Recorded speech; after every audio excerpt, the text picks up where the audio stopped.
Coming up here on the San Francisco 49ers Report, Niners fans get some good news, they get some bad news. We'll also take a look at the biggest draft needs for San Francisco, as well as a trade option at the edge rusher spot. And in speaking of the NFL draft, subscribe for the best Niners draft coverage right here on YouTube. We've been doing so much draft content over the last several months, and we will be live for the 2025 NFL Draft at the end of April, as it's officially April 1st right now. We'll be live for every single day, every single pick, every single round, every single selection. It's all Niners all the time. For our draft content, picks will come in faster. We'll do deeper analysis of every pick as compared to the other networks.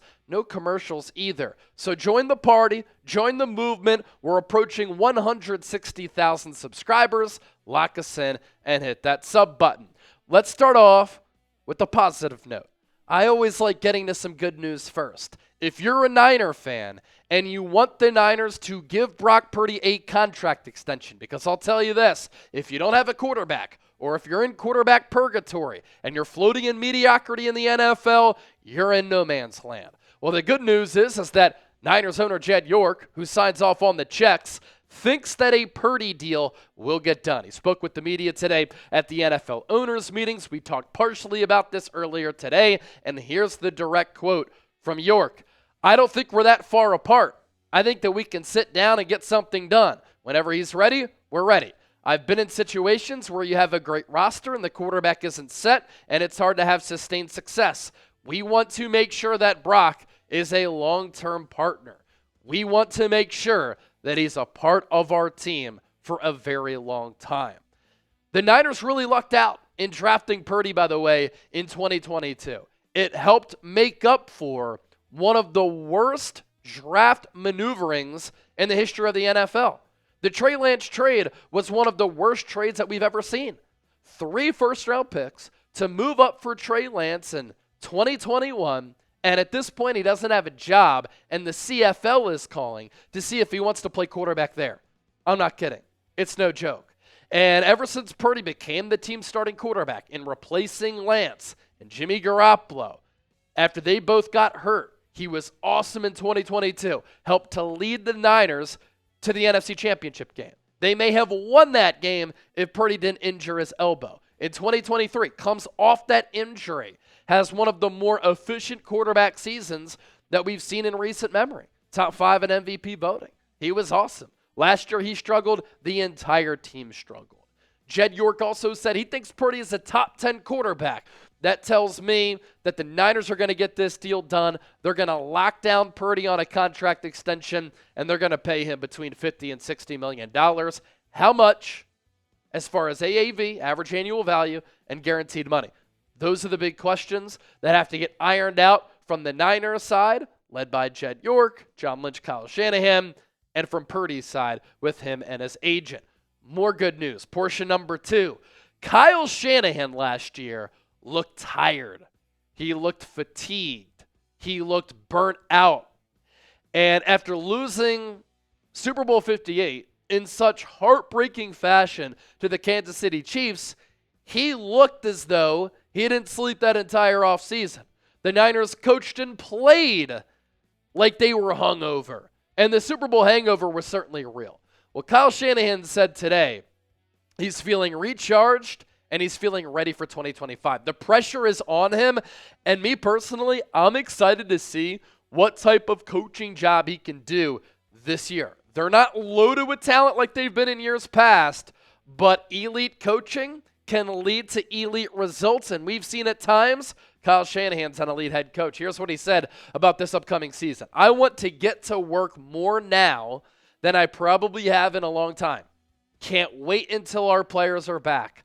I feel like we've been away from them for too long. Having all of January off was different. It was nice to get a little bit more rest, but I know we're itching to get back for phase 1. I think we'll have a hell of a turnout with all of our guys, just talking to them. We're ready to get back to work and find a way that we can go into week 1 confident as hell that we're going to win. This Kyle Shanahan interview today from the NFL owners meetings was one of the better Kyle Shanahan interviews I've seen. And we know how sometimes he can act in front of the media. Short, snippy, not really nice, doesn't seem to be personable, doesn't always take accountability. Today, though, took accountability. Seems as though he's looked in the mirror, probably feeling some pressure going into this year. And it's good that he's recharged because last year he didn't coach like he was fresh. More good news. The Niners are going to bring in competition for Jake Moody. Jake Moody was awful in 2024. He was solid, but not great as a rookie in 2023 after being a first-round pick, something that Kyle Shanahan said, which I thought was ridiculous. He said in that draft, the Moody draft, we didn't need a lot of starters, so we drafted Moody. That is not how you approach the draft. You take the best players available always, because now we're seeing this Niners roster, they have a talent shortage. But something else I've also said pertaining to Moody, you need to bring in competition for him, right? You need to push him. You need to put pressure on, because how does he perform when there's pressure? How does he perform when there's competition applied? And competition brings the best out of everybody. He's either going to crack or it's going to rise to the occasion. And last year, it was one of the worst kicker seasons that we've seen. And in looking in Jake Moody's eyes, you could tell he was a lost soul. 24-34 on his field goals, 6 of 11 from 40 to 49 yards, 4 of 9 on 50-plus yards, 32-33 on extra points. Cool, but only a field goal percentage of 70.6. When you take a player in the third round, especially a kicker, yeah, you put pressure on a mentally fickle position. That's why I hate drafting a kicker early partially. But you expect better results than what you're seeing here on your screen to start his career. Now to the not-so-good news. For anybody who wants to see the Niners vastly improve their offensive line, don't think it's going to happen. The Niners seem to be content with this offensive line. Trent Williams at left tackle, competition at left guard between Ben Barch and Spencer Burford, whose cap hit this year is $3.5–4 million. Jake Brendel at center, Dominic Puni at right guard, and Colton McKivitz at right tackle. Colton McKivitz and Jake Brendel are replacement-level players. They're good, not great, but to me, that's not good enough in a game that oftentimes is decided in the trenches along the line of scrimmage. And with Jake Brendel, John Lynch said, we like our center. We like our right tackle. We like Brendel and McKivitz. And Kyle Shanahan said, yeah, Brendel played good last year. I thought Brendel played well. When you study centers throughout the league and things like that, and you watch all these guys, I think Jake's up there when it comes to his pass protection. I think Jake does protection as good as anybody in this league. I think he's always been a very good player for us too. I think he played at a pretty high level. I think our whole line has. I disagree. When they have to go up against some of the top defensive lines in the game, when they have to go up against some of the top defensive linemen in the game, Brendel is exposed, Colton McKivitz is exposed. The film does not lie. Now, I know some of these numbers are okay. Jake Brendel had an overall Pro Football Focus grade of 65. That was 23rd among 64 qualifying centers. But his pass blocking grade was 55.1, 51st of 64 centers. His run blocking grade, good, at 71.6, 12th. But he gave up 26 pressures, 58th among 64 centers, and he had 10 penalties. 63rd, second to last among all centers who got enough playing time last year. Again, he's okay, but I don't want to settle for okay, especially if I'm investing in a quarterback. 23rd out of 64, there are 32 starters in the NFL. 51st among 64, 58th among 64, 63rd among 64. It's simply not good enough. And Jake Brendel against some of the more physical, stout defensive linemen along the interior, he gets pushed around because his lower half is not strong enough. I'm not saying that he's awful. You can get by with him, but I'm tired of the Niners just getting by. Because in big games, year after year, over the last few years, their offensive line has been exposed by some of the top defensive lines in football. And what do you know? A lot of those games have come in the NFL playoffs. What's the way to win in this league? Outside of great quarterback play, dominating the trenches. And the Niners haven't been able to do that. And so these numbers are not good enough for me if I'm building this football team. As for Colton McKivitz, he played better in 2024 than he did in 2023. And in 2023, he was not good. But even his numbers are not good enough in my estimation. And I totally get that judging offensive linemen just by Pro Football Focus grades isn't the end-all be-all. But I just want to upgrade at these positions. And the Niners have an opportunity to do that in this draft. So obviously, we'll save our judgment for after the draft to see what the Niners do. But if their plan is to move forward with Brendel and McKivitz at center and right tackle, expect a lot of the same results that we've seen in recent memory. And last year, if it wasn't for Brock Purdy being so mobile, the sack and pressure numbers would have been worse. But McKivitz, 37th in overall Pro Football Focus grade. In the green, solid. Pass blocking grade, 72.8. In the green, 43rd. Not bad. Run blocking grade, 68.6. 46th. Sacks allowed, though, 2. 61st. Pressures, 36. He gave up, nearly 60 2 years ago, if I'm not mistaken? That was 124th out of 141. So he's giving up too many pressures, which is altering plays, forcing Purdy to have to throw it away, have errant throws, run for his life. It just comes down to getting better in the trenches at the point of attack. That's the point that I'm making. So grade the Niners offensive line going into 2025, scale it 1 to 100, kind of like a Madden rating, right? 1 awful, 100 elite. Let's see what you come up with down in the comment section.